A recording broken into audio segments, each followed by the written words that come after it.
Last summer, my friends and I decided to take a much-needed vacation to Bali. We were a group of 5, Jake, Sarah, Megan, Tom, and me. We wanted to escape the touristy areas and find somewhere remote and peaceful, so we booked an Airbnb cabin nestled deep in the lush jungles of Bali. The photos online showed a stunning rustic cabin surrounded by dense forest, promising seclusion and tranquility. After a long flight and a winding drive through narrow jungle roads, we finally arrived. The cabin was even more beautiful in person, with wooden beams, large windows, and a spacious deck overlooking the jungle. The host greeted us warmly, gave us a brief tour, and handed us the keys before leaving us to settle in. The first day was perfect. We explored the area, lounged in hammocks, and enjoyed the stunning views. As night fell, we gathered on the deck for a barbecue, laughing and sharing stories under the starry sky. Around 10 p.m., the power suddenly went out, plunging us into complete darkness. The jungle sounds amplified, and the once comforting seclusion now felt eerily isolating. "Don't worry, I brought flashlights," Jake said, trying to keep everyone calm. We fumbled around, using our phone lights to find the flashlights and candles we had packed. After lighting a few candles, we decided to make the best of it and continued our evening by candlelight. An hour later, the atmosphere had grown tense. The sounds of the jungle seemed to grow louder, and the darkness outside the cabin felt impenetrable. We joked nervously about the situation, but there was an underlying sense of unease. Suddenly, we heard a loud thump on the deck. Everyone froze, the laughter dying on our lips. Jake and Tom grabbed flashlights and cautiously stepped outside to investigate. Sarah, Megan, and I huddled together, our hearts pounding. "There's nothing out here," Jake called back, but his voice wavered slightly. They returned inside, locking the door behind them. We tried to brush it off, convincing ourselves it was just an animal, but the feeling of unease lingered. Around midnight, we decided to call it a night and head to bed. The cabin had 2 bedrooms and a loft, so we split up. Sarah and I took one room, Megan and Tom the other, and Jake took the loft. We left a few candles burning for light and tried to sleep. Just as I was drifting off, I heard faint whispers. I sat up, straining to hear, but the whispers stopped. I glanced at Sarah, who was already asleep, and told myself it was just my imagination. I lay back down, but sleep wouldn't come. A few minutes later, there was a tapping on the window.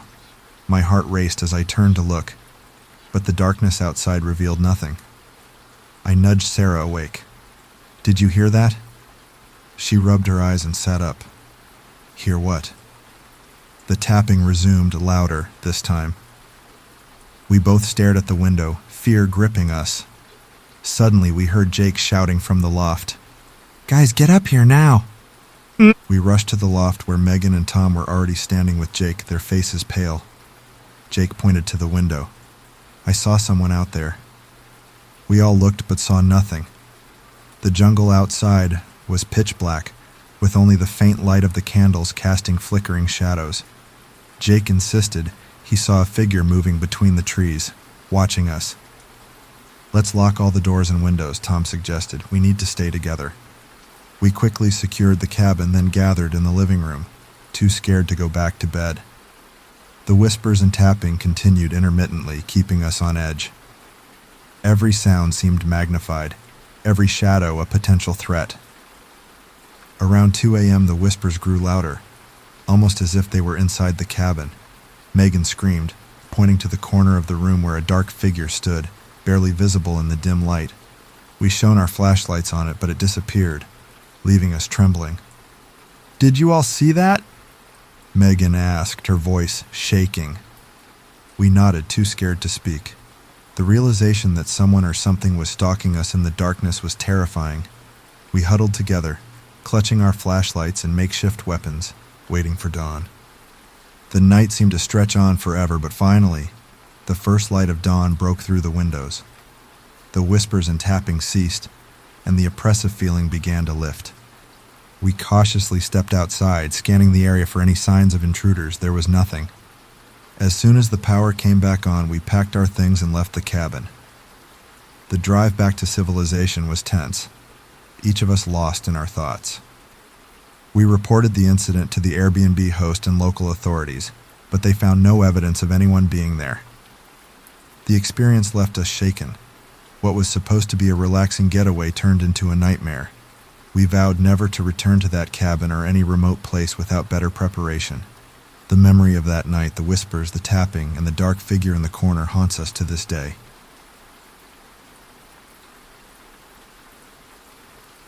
Last year I decided to take a solo trip to explore the remote and rugged landscapes of Iceland. It was a dream destination, with its vast glaciers, geothermal springs, and volcanic craters. I wanted to experience the raw beauty of nature, far away from the crowds and noise of the city. My plan was to rent a camper van and travel the ring road, stopping at various sites along the way. The first few days were incredible. I hiked through stunning valleys soaked in hot springs and marveled at the cascading waterfalls. The solitude was exactly what I had hoped for, a perfect escape from my hectic life. One evening after a long day of exploring, I found a secluded campsite near a small serene lake. It was far off the beaten path, surrounded by towering cliffs and dense moss-covered forests. As the sun began to set, painting the sky with shades of pink and orange, I set up a small campfire and cooked a simple meal. The air was crisp, and the only sounds were the crackling of the fire and the gentle lapping of the lake's waters. It was peaceful, almost magical. Little did I know, that night would turn into a nightmare. After dinner, I decided to take a walk along the lake's edge. The twilight cast long shadows over the landscape, giving it an ethereal, almost otherworldly quality. I wandered for a while, lost in my thoughts until the sky darkened, and I realized it was time to head back to my camper van. As I turned to leave, I noticed a faint flickering light deep in the forest, barely visible through the trees. Curiosity got the better of me, and I decided to investigate. I followed a narrow, winding path into the forest, the light growing brighter with each step. The air grew colder and an uneasy feeling settled in my stomach. After a few minutes, I reached a small clearing. In the center stood an old, dilapidated cabin with a single lantern hanging by the door, swaying gently in the breeze. The light inside the cabin flickered, casting eerie shadows on the windows. I felt a sudden chill and considered turning back, but something compelled me to move forward. I approached the cabin cautiously, my heart pounding in my chest. As I reached the door, I heard faint voices coming from inside, speaking in a language I couldn't understand. I knocked hesitantly, and the voices fell silent. After a moment, the door creaked open and an old woman stood in the doorway, her eyes sharp and piercing. "Can I help you?" she asked in heavily accented English. "I'm sorry to bother you," I stammered. "I saw the light and thought I'd check it out. I'm camping nearby." The woman's expression softened slightly, but there was still a hint of wariness in her eyes. "Come in," she said, stepping aside to let me enter. The inside of the cabin was dimly lit and filled with the scent of herbs and something earthy. The walls were lined with old, weathered books, and strange symbols were carved into the wooden beams. The unease I felt outside intensified, but I tried to appear calm. The woman introduced herself as Etta and offered me a cup of tea. As we sat by the fire, she asked me about my travels and what had brought me to such a remote place. I explained my journey, and she listened intently, nodding occasionally. "You should be careful in these parts," Etta said, her tone serious. "There are ancient spirits in these forests, and they don't take kindly to strangers." I felt a shiver run down my spine. "What do you mean?" Etta looked into the fire, her eyes distant. "Legends say that the spirits of those who died tragically or with unfinished business linger here. They can be malevolent, seeking revenge or trying to draw the living into their world." I tried to laugh it off, but the atmosphere in the cabin was thick with tension. I thanked Etta for the tea and excused myself, eager to return to the safety of my camper van. As I walked back through the forest, the shadows seemed to shift and move, and I couldn't shake the feeling of being watched. When I finally reached my campsite, I quickly locked the doors of the van and tried to calm my racing heart. The night was eerily silent, and the once comforting solitude now felt oppressive. I lay in bed, staring at the ceiling, unable to sleep. Every rustle of the wind and creak of the van made me jump. Around midnight, I heard a faint knocking on the side of the van. My blood ran cold. I held my breath, hoping it was just my imagination, but the knocking continued, growing more insistent. Summoning all my courage, I peeked out the window. There, standing just outside the van, was a figure shrouded in darkness. I couldn't make out any features, but I felt a palpable sense of malevolence. The figure raised a hand and pointed towards the forest, then vanished into the night. Terrified, I decided I couldn't stay there any longer. I started the van and drove through the night, not stopping until I reached a more populated area. Exhausted and shaken, I found a small hotel and checked in, grateful to be around other people. The next morning, I tried to rationalize what had happened, convincing myself it was just a vivid dream or a trick of the mind. But deep down, I knew what I had experienced was real. I cut my trip short and returned home, the sense of adventure replaced by a lingering fear. To this day, I can still hear the faint knocking and see the shadowy figure pointing towards the forest. I now know some places are best left unexplored, and some encounters can never be forgotten.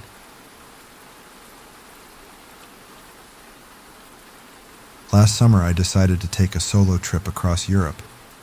It was something I had always wanted to do, an adventure, to explore new cultures and find myself along the way.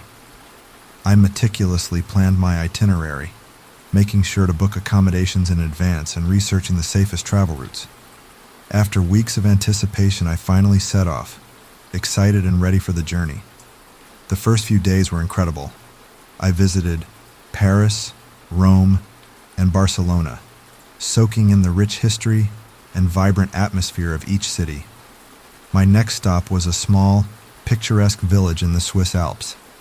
It was off the beaten path, a perfect escape from the hustle and bustle of the major tourist spots.